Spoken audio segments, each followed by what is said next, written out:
அன்பு உறவுகளுக்கு இனிய வணக்கங்கள். மகர ராசி மற்றும் மகர லக்ன அன்பர்களுக்கு இது ஒரு சிறப்பு பதிவு. நிறைய பயனுள்ள தகவல்கள் இந்த வீடியோல கொடுத்துருக்கோம். கொஞ்சம் கூட வீடியோவை ஸ்கிப் பண்ணாம முடிஞ்ச வரைக்கும் முழுமையா பார்க்க முயற்சி செய்யுங்க.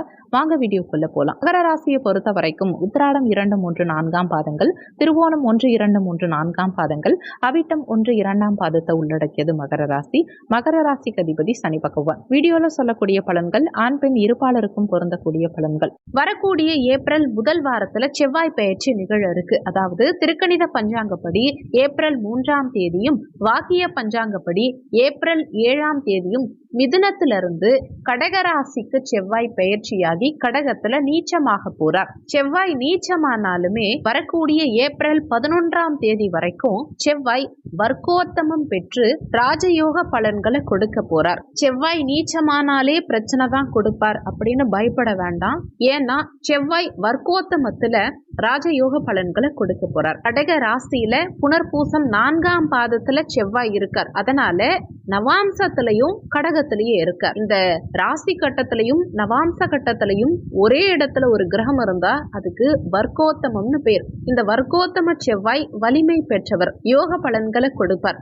அதே நேரத்துல நீச்சமாகி வர்க்கோத்தமம் பெறும் காரணத்தினால என்ன மாதிரி பலன்கள் கொடுக்க போறாருங்கிறத இப்போ பார்க்கலாம். வீடியோல 2 பாகமா பலன் கொடுத்திருக்கும். ஏப்ரல் 11, 2025 வரைக்கும் வர்க்கோத்தமத்துல இருக்கும்போது என்ன மாதிரி பலன்கள் கொடுப்பாருங்கிறத முதல் பார்ட்லயும், வீடியோவுடைய கடைசியில ஏப்ரல் 11, 2025 இருந்து ஜூன் 6, 2025 வரைக்கும் செவ்வாய் தனிச்சு நீச்ச நிலையில உங்களுக்கு என்ன மாதிரி பலன் கொடுக்க போறாருங்கிறத தனித்தனியா பார்க்கலாம். மகர ராசிக்கு லாபஸ்தானாதிபதியும் சுகஸ்தானாதிபதியுமான செவ்வாய் 7ஆம் பாவகம் கலத்திரஸ்தானத்துல நீச்சமா இருக்கார். மகர ராசி அன்பர்களுக்கு பாதகாதிபதியான செவ்வாய் நீச்ச நிலையில இருந்தாலும் வர்க்கோத்தம பலம் பெற்று வரக்கூடிய ஏப்ரல் 11ஆம் தேதி வரைக்கும் பலமா சஞ்சாரம் செஞ்சு என்ன மாதிரி பலன்கள் கொடுக்க போறாருங்கிறத பார்க்கலாம். ஏற்கனவே 3ஆம் இடம் முயற்சி ஸ்தானத்துல 5 கிரகங்கள் இருக்காங்க. அதுல கிட்டத்தட்ட 4 கிரகங்கள் குருசாரம் வாங்கி சஞ்சாரம் செய்யறாங்க.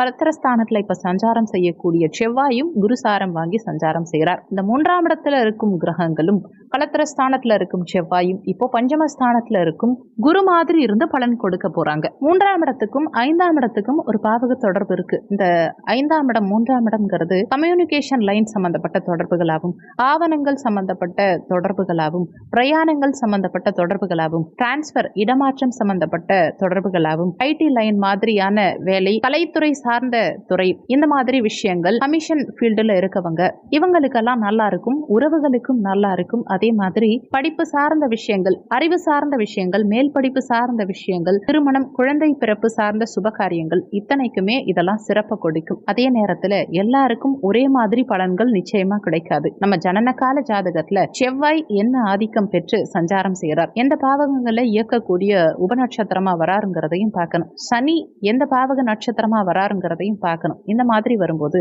உறவு சார்ந்த பாவகம் சம்பந்தமான தொடர்பு, நம்ம சுய ஜாதகத்துல செவ்வாய் சனி தொடர்பு இருக்கு அப்படின்னா உறவு சார்ந்த விஷயங்கள்ல நல்லபடியா நடத்தி கொடுக்கும். அதே நமக்கு தொழில் சார்ந்த விஷயங்கள், அதாவது 2ஆம் இடம், 6ஆம் இடம், 10ஆம் இடம் போன்ற பாவக தொடர்புகள் இந்த 2 கிரகங்களுக்கு இருந்தா நமக்கு அது உறவுக்கு அந்த அளவுக்கு சிறப்பா இருக்காது. ஆனா வேலைக்கு, அதுலயும் குறிப்பா கமிஷன் சார்ந்த துறைகள்ல இருக்கவங்களுக்கெல்லாம் நல்ல முன்னேற்றம் சப்போர்ட்டிவா இருக்கும். அது இல்லாம 8ஆம் பாவக தொடர்பு, 4ஆம் இட தொடர்பு, 12ஆம் பாவக தொடர்பு, நம்ம ஜனன கால ஜாதகத்துல தசாபுத்தி அந்தர தொடர்பு இந்த காலகட்டத்துல வந்துச்சு, அதாவது வரும் ஏப்ரல் 11ஆம் தேதி வரைக்கும் வந்துச்சு அப்படின்னா நமக்கு கஷ்ட நஷ்டம், ஆசை வச்சதுல பிரச்சனை, நம்பி செஞ்ச காரியங்கள்ல ஏமாற்றம், அல்லது நம்மள ஏமாத்துறதுக்குனே ஒரு சூழல் அமையுது, நம்ம ஏமாற்றப்படுறோம், நம்பி ஏமாந்து போறோம்னு சொல்றோம் இல்லையா, அந்த மாதிரியான விஷயங்கள் அது எதுல வேணாலும் நடக்கலாம். டாக்குமெண்ட் சம்பந்தமான விஷயங்கள்ல நடக்கலாம், உறவு சம்பந்தமான விஷயங்கள்ல நடக்கலாம், மனுஷங்களை பிரிஞ்சு இருக்கக்கூடிய நிலை ஏற்படுத்தலாம், சகோதர வகையிலையும் ஏற்படுத்தலாம், தந்தை வர்க்கம் பூர்வீகம் சார்ந்த விஷயங்கள்லையும் நடக்கலாம்,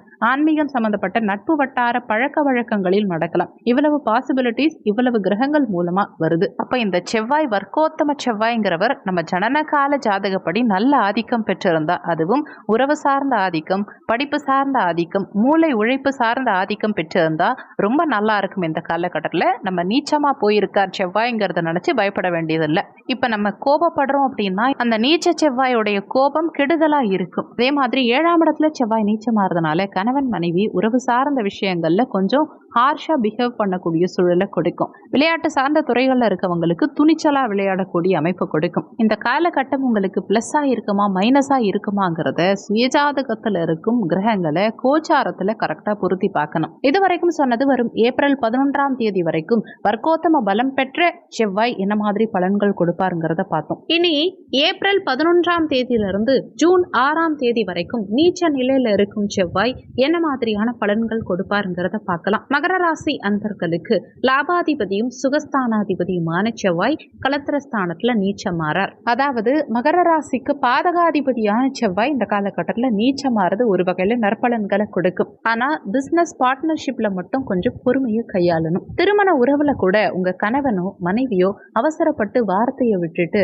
அவஸ்தப்படுறதுக்கு வாய்ப்புகள் உண்டு. நீங்க வேலை பார்க்குற இடத்துல உங்க கூட வேலை பார்க்கறவங்க உங்களை சங்கடப்படுத்துறதுக்காகவே சில நேரங்கள்ல பேசுவாங்க. அதாவது உங்களை அவமானப்படுத்துறது, உங்க ரகசியங்களை வெளியில சொல்றது, உங்க வீட்டு பிரச்சனைய வெளியில வந்து பேசுறது, உங்களை உருவ கேலி பண்றது, இந்த மாதிரி நடக்கிறதுக்கு வாய்ப்புகள் அதிகம். இதனால உங்களுக்கு தடுமாற்றம் ஏற்படலாம். ஆனா அவசரப்பட்டு கோபப்படாதீங்க. கோபப்பட்டீங்கன்னா அது உங்களுக்கு தொய்வை ஏற்படுத்தும், அவங்களுக்கு லாபத்தை ஏற்படுத்தும். அதனால கவனம். உங்க மரியாதை குறைவு ஏற்படணும்னு நினைச்சீங்கன்னா தாராளமா கோபப்படுங்க. மரியாதை குறைவு ஏற்படக்கூடாதுன்னு நினைச்சீங்கன்னா கோபத்தை கட்டுப்படுத்திக்கிட்டு கோபப்படாம இருக்க முயற்சி பண்ணுங்க.